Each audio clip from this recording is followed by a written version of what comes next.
obviously, kind of a strange year and how things are. It's almost like talking about a draft class and free agency class in the NFL, in the same time frame, which doesn't happen.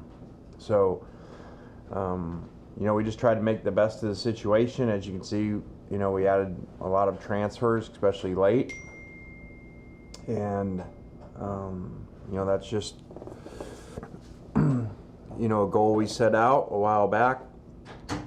Losing some significant players and having some issues at some position groups. So, and they gave us, the extra room, the NCAA, of signing more people in this class. So that made it easier to add the transfers. So, it's not even over. We're still kind of, in the transfer world with a few spots left.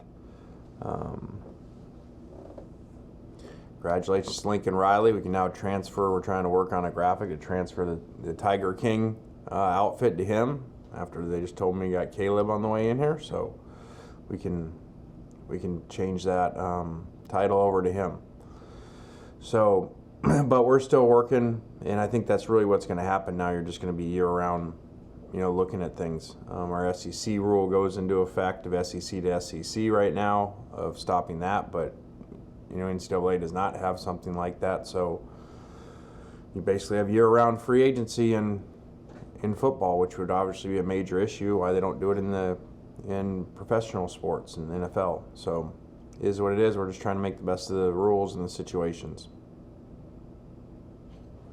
Neil, go ahead with your question.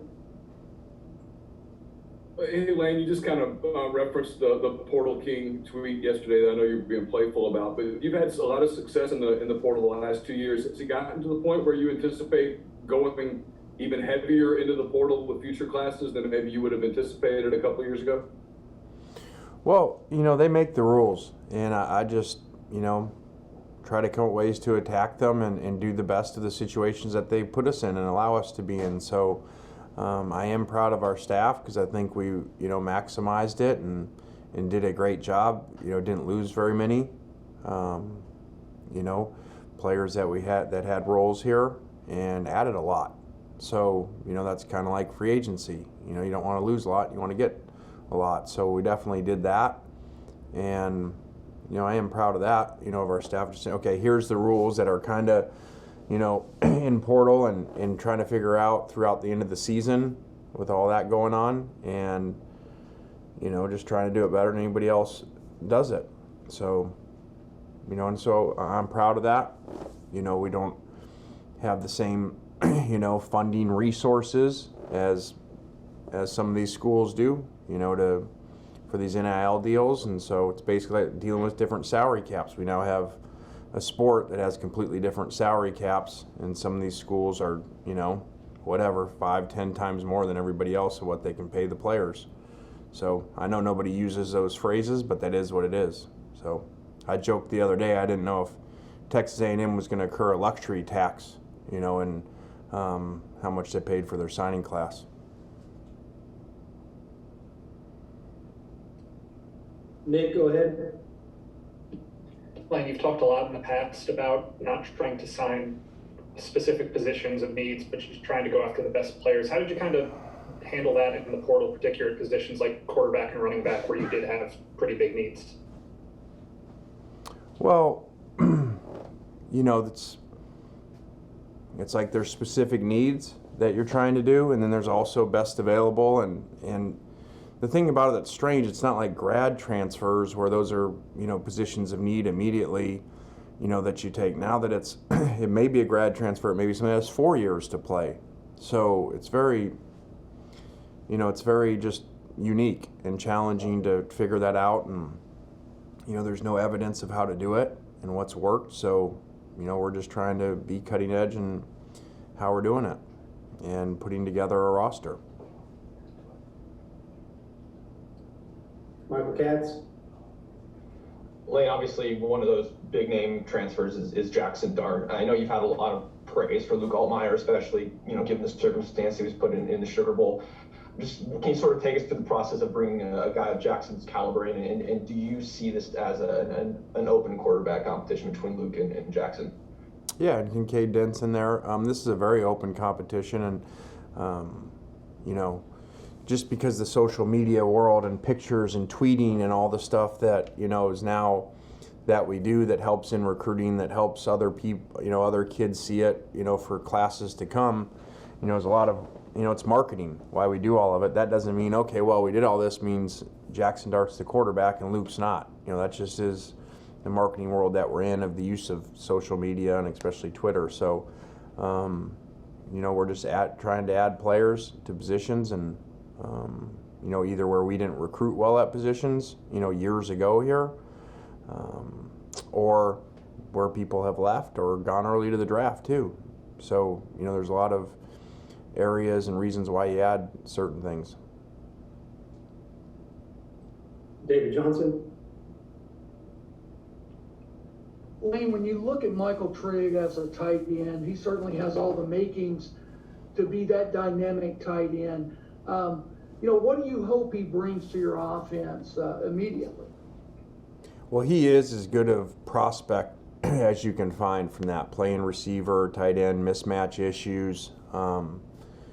So that's awesome. Unique skill set, basketball player. Now we got to translate that, put it all together for him to be that type of player. But that skill set is there for a dynamic mismatch issue that you've seen around the country at times, at certain places, that only certain people, unless you have unique receiver skills, are able to do at that position. Michael, go ahead. You guys had a lot of production from Chance Campbell last year, obviously a guy who was a transfer portal guy. Are you expecting Troy Brown to kind of have that same plug and play impact immediately? We sure hope so. That was definitely a position of need with Chance leaving early, and not a lot of numbers there at all at that position. So you see a lot of linebackers signed, whether it's high school, whether it's junior college, whether it's a college transfer, to replace that production. Nick, go ahead with your question. Lane, what are your expectations for Zach Evans, a lot to replace in that running back room, and are there more pieces or more players you expect to have to contribute there? Yeah, we have some guys here that we're excited about. Adding Zach to that room, is good because the top three carriers from last year are not here. It'll be exciting to get everybody in there and get people some chances that haven't had a lot. And again, like everything, this transfer thing is not over. You're going to see a whole nother, until they figure out how to do this better, you're going to see a whole nother group after spring ball that leaves places. So this is an ongoing thing. So, it's kind of like, I joked about the rankings and portal number one, whatever. Obviously, I don't care about rankings. I'm just joking because they don't mean a whole lot until you get the production. It's like draft grades. But now you're going to give a draft grade, but yet these things are going to keep going. Like, look at last year. We added a starting center right before camp. So you're going to continue to see things adjust and rosters adjust all the way up till training camp. Ross Bellinger with the next question. Lane, you just kind of mentioned it there that this is going to happen until they fix it or can figure out a way to do it better. How can they? I know that there's been some talk about putting closed and open windows like you'd have in NFL free agency. What are your thoughts on how to fix this? Well, they probably got to do that, like you said. That's I always say, look to people that have done it a long time. They know what they're doing. The NFL knows what they're doing. It's not open free agency all year round for a reason, and you got long-term contracts for a reason. So, kids can't leave at any point of any year all the time. So, and somehow they're gonna, I bet, try to control NIL, because now you got, like I said before, you got these salary caps of places, giving players millions of dollars to play before they ever play, and other places not being able to do that. So what would What would the NFL look like if there were a couple teams in the NFL that their salary cap was 10 times more everybody else's salary cap? You know? So that's where you're headed. So they're going to have to do something. Or, I guess they don't, but it is what it is. Nick Suss. Off topic, Lane, but first time we've talked to you since you hired Chris here. Just kind of what was the conversation of getting your brother on board, and what do you expect him to bring to defense? Well, I think he's been a lot of places, and, you know, ran our defense at FAU, and we were really good that year, and then went to the NFL since then and learned a lot of different places, had really good players, and so that makes it easy to recruit to. And having been here before when they were really good, I think is good for in recruiting for players to know, okay, hey, he coached these guys that were here before, and so glad for that. Well, we've made a lot of hires. And, you know, people can say in recruiting, well, hey, look, everybody's leaving and everything. Well, no, they're going to really good jobs, and a number of them, you know, whether it's alma mater or town they're from, you know, that happens, just like the year before. And when you win, it happens. So Alabama loses a lot of coaches every year, and they're pretty good. So I think that's a really good problem to have, that people keep wanting to take our coaches, strength coaches, personnel people, you know, so I think that's a good thing. It's a lot better than the other problem when no one wants your guys and you're winning 3 games. Neil McCready with the next question. Elaine, I have 2 questions, but I wanted to follow up on what Ross just asked. Are you kind of hoping that that's a congressional thing, that they step in and legislate limits on NIL, that kind of thing, or do you think that the whole all for a college football czar or commissioner or whatever, that would be that role? I don't have that answer. That's way above me. I just think that you have an issue. You know, it's why a long time ago they made signing classes 25, so everybody was on the same page with that. So, you know, so at some point you're going to have to do something, because again, there's schools that have no shot to recruit certain high school players because you're going to get paid.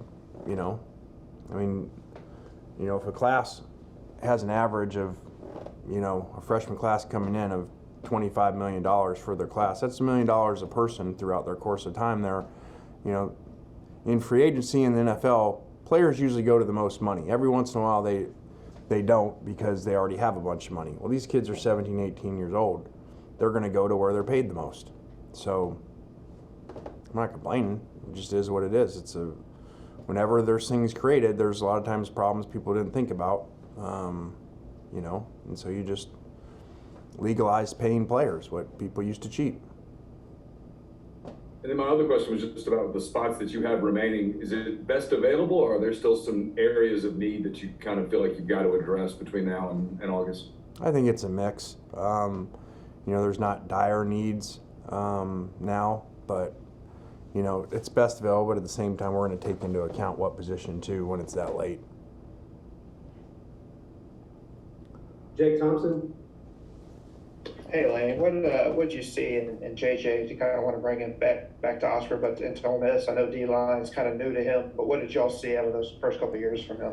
Well, he's a great athlete, someone that we got here late on the first time around and never even got to get in front of him, you know, when he left the first time. So I thought he really improved throughout last year once he got used to the position and played really well at the end of the year. So, and I'd never been around him. So being around him, meeting him, you know, very dynamic, energetic kid. And so we lost a number of those guys, you know, in this class that were really cool, energetic guys, from the quarterback to Braylon Sanders, Mark Robinson, Chance, a lot of these guys. And so, you know, it's good to add some.